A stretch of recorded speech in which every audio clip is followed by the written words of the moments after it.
What's going on, everybody? KEVINCAGE here with another crypto update. I hope everybody's doing all right out there, and we have a bunch to dive into in today's video. So first up, I posted this the other night. It absolutely went viral, and funny enough, I mean, my other tweets definitely don't go viral whatsoever, so that was crazy to see. But we can see that we had a crazy flash wick, and this is the XRP US dollar price chart on Kraken.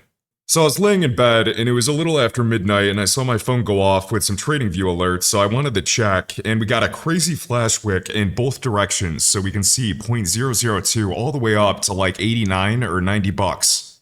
Now again, is this a glitch? It's definitely interesting, and it most likely is, but we're going to run through a few scenarios, and I also had a screenshot of a similar one, just not as big, for Solana. Now, if we look at the charts today, they already removed it. I don't care if you guys believe me or not. I posted the screenshot as soon as I saw it, and I was texting my buddy Chris, and we were looking at it, but they were both the Solana and the XRP US dollar price charts on Kraken. Now, let's talk about a few possible causes for this, and we'll talk about the conspiracy side, and then most likely what it was. And realistically, it's most likely some type of API issue, and it could be a million different things, but a few ideas it could be is some type of bad prints for Kraken's data feed. It could be receiving a faulty candle from the exchange API. It could be like a decimal issue or decimal shift bug. For example, if TradingView receives something at 0.02 or 2 cents or 0.002 or 200. And in that case, then like a decimal issue or decimal place error would put a super low and a super high wick. And I guess since Solana also had a big flash wick to the upside, that kind of points towards some type of shared data feed issue. And it could also be some type of Kraken maintenance or market freeze if an order book freezes and then does a big jump. Or something weird with Kraken. Now, I'm not super familiar with Kraken if they have perp futures and, margin positions I need to check, but that could also push a bunch of like phantom prices outside of the book. And just maybe it could have been some type of like fat finger events, like a true flash crash, where somebody maybe placed a market order by accident and there was crazy slippage. Now, we've seen these before for other assets, even large assets with large market caps, but it most likely is pointed towards something where a data feed had an issue and then it corrected itself. And I was thinking about it, I guess it could have been a huge liquidation, but usually with a big liquidation, that usually pushes price in one direction, either straight down or straight up, and we can see this one comes in both directions. And I also know we're all thinking it, could it have been some type of huge test transaction? And in theory, yes.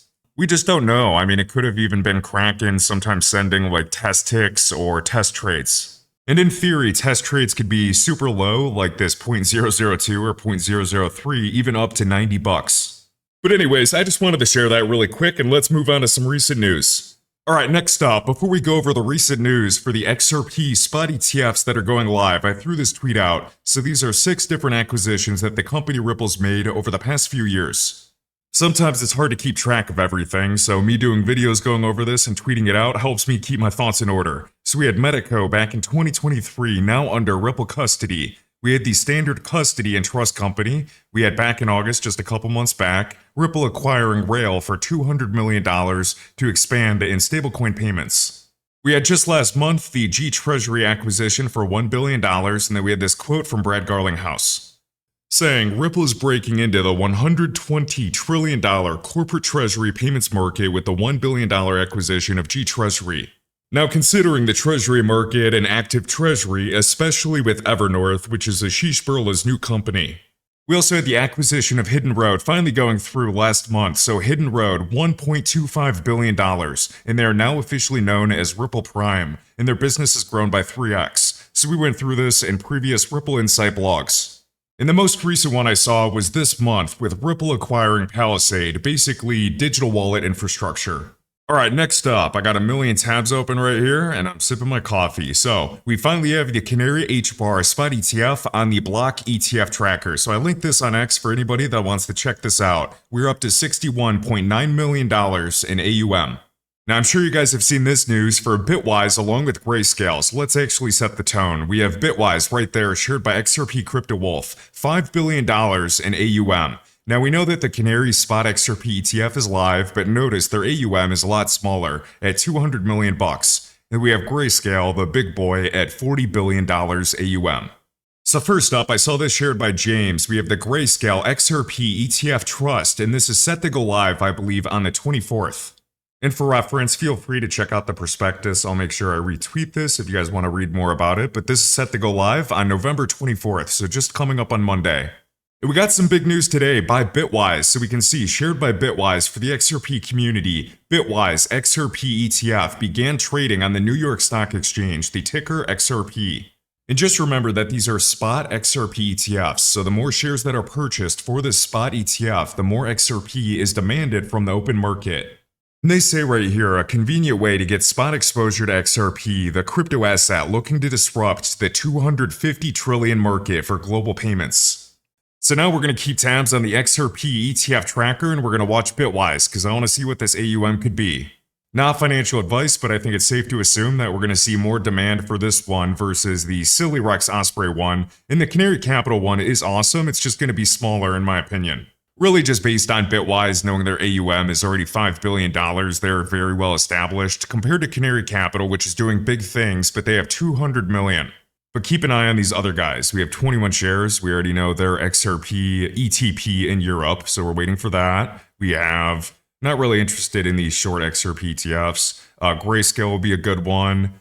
Not really caring about volatility shares. Franklin Templeton will be a huge one. We can see $1.5 trillion. I need to check if that's accurate. And I saw Bank XRP share this yesterday. He found a domain that they purchased, so bitsxrpetf.com. So I'm going to keep tabs on this website. We can see the Bitwise XRP ETF. Now speaking of AUM, we have Anders, or X_Anderson, an absolute must follow in this space. I think he just posted the up-to-date numbers, or AUM, for all these issuers. And just like he says right here, looking at Franklin Templeton, nearly $1.7 trillion in AUM. And keep in mind that Franklin Templeton just spoke at Ripple Swell. And I couldn't say this better myself, so full credit, I'm going to read this verbatim. He says, Canary Capital, far below $1 billion in AUM, and they had the most successful ETF launch in 2025 with their spot XRP ETF. So Canary Capital absolutely crushed it with the launch of the Canary XRP ETF, but look at their AUM, around $300 million. Now what's to happen in the future with somebody like Franklin Templeton, nearly $1.7 trillion? Alright, next up, here are the top 5 reasons why I have a Roth IRA in the crypto space. So number 1, my portfolio grows 100% tax-free.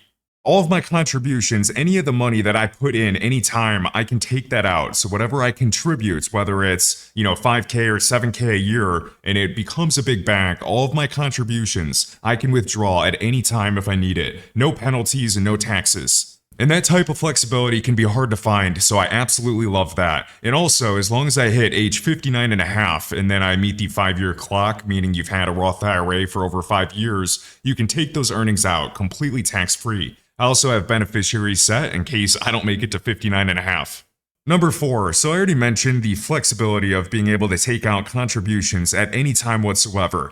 The benefit is you can also have multiple Roth IRAs at once. So if you don't like being all in on crypto, which isn't the best idea, especially when prices are crashing, you can have multiple. You can throw it into bonds, which I don't care about bonds, but you can also just have one in the S&P 500.